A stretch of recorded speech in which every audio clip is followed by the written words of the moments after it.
অন্তর্বর্তী সরকারের বিরুদ্ধে সবচেয়ে দুটি সমালোচনা তাদের শুনতে হচ্ছে। একটি হচ্ছে আইন শৃঙ্খলা, আরেকটি হচ্ছে দ্রব্যমূল্য। তবে দ্রব্যমূল্যের কষাঘাতে জর্জরিত মানুষ অনেকদিন। মানুষ খেতে পারুক আর না পারুক, কিন্তু তার নিরাপত্তা, সেই নিরাপত্তাটা কি আছে? না দর্শক, নেই। রাজধানী থেকে শুরু করে দেশের প্রত্যন্ত অঞ্চলে মানুষ নিরাপত্তা নিয়ে সাংঘাতিক রকম উদ্বিগ্ন। ঠিক মানুষের যখন উদ্বেগ উৎকণ্ঠা মধ্যে দিন যাপন করছে বা দিন অতিবাহিত হচ্ছে, ঠিক সেই সময় একটি খবর আসলো পটুয়াখালীর বাউফলে। সেখানে কি হয়েছে?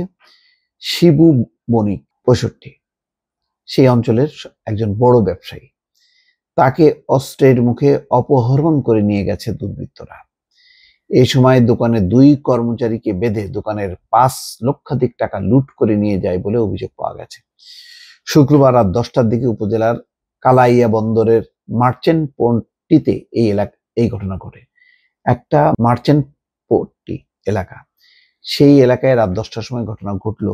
এমন না যে গভীর রাত, মানুষজন কি আশেপাশে ছিল না? কেউ প্রতিরোধ করলো না, নাকি প্রতিরোধ করার মতন ক্ষমতা মানুষ হারিয়ে ফেলেছে?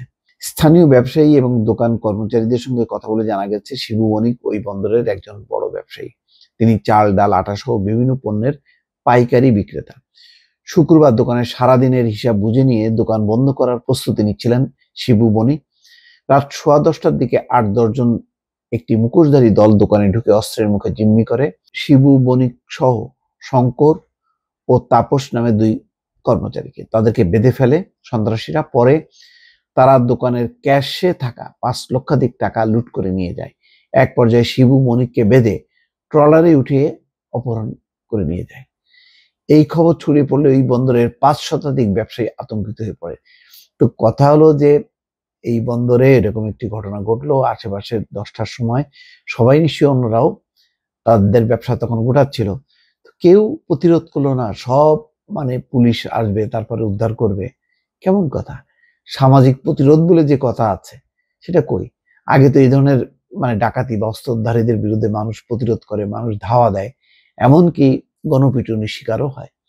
কিন্তু এখানে এরকমটা হলো কেন? তারা জড়ো হয়, যখন নাকি ট্রলারে করে নিয়ে যায়, তারপর তারা একত্রিত হয় এবং শিবু বণিককে দ্রুত উদ্ধারের দাবি জানান। বাউফল থানার ভারপ্রাপ্ত কর্মকর্তা মোহাম্মদ কামাল হোসেন বলছেন, বিষয়টি শুনে ঘটনাস্থলে পুলিশ গেছে, শিবু বণিককে উদ্ধারের চেষ্টা চলছে।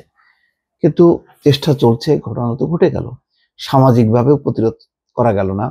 আর এই যে নিয়ে চলে গেল, পুলিশ কি আশেপাশে কোনোভাবেই খবর পেল না, তাৎক্ষণিকভাবে হস্তক্ষেপ করা হলো না? যদি স্পটে এই অপহরণকারীদেরকে প্রতিহত করা না যায়, তাহলে মানুষের মধ্যে আস্থা আসবে কি করে?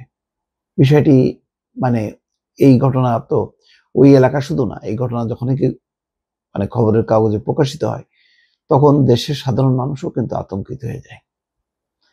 দর্শক, ভালো থাকবেন। আল্লাহ হাফেজ।